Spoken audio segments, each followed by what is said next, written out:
Kratky method. So that's like a hydroponic way of growing, which involves a net cup with a plant in it, water with nutrients. Maciej Rosiak. This is a net cup for a Pringles bottle. For sure we're gonna pin this one. This is so cool.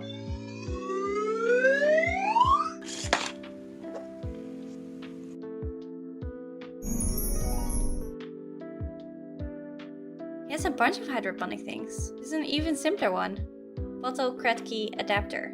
Yeah, this makes sense. It's a 1.5 hour.